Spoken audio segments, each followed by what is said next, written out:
Have you ever wondered how to connect one of these dual cylinder air pumps to inflate your vehicle tires, your RV tires? This one here is a dual cylinder.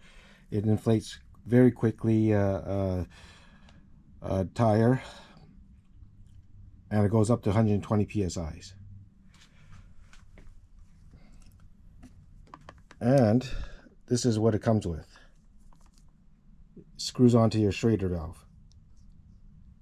So how am I going to connect this to the inner side of an RV or a truck tire, the inner tire of the dualies, or I guess any dually on a dually pickup even? Well, you need a trucker's air chuck. So how do I get this onto this?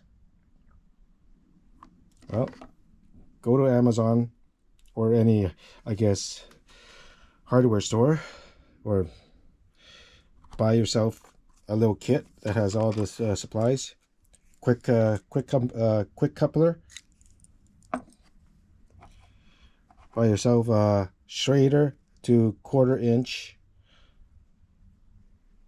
NPT adapter, some Teflon tape,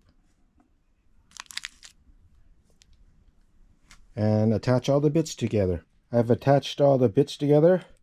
The Schrader valve with a 1/4 inch NPT male adapter into the quick coupler with a 1/4 inch female NPT, right? And I have attached onto the trucker air chuck the male 1/4 inch NPT to the coupler, to the trucker's chuck. Now this will screw onto the Schrader valve, and the quick coupler will attach to the trucker's air chuck. Now this is all of it put together. The dual cylinder air compressors attached to the Schrader valve, to the quick coupler, to the trucker's air chuck. Now I can pump up my dualies, the inside and the outside tire, at ease with a portable dual cylinder air compressor that goes up to 120 psi.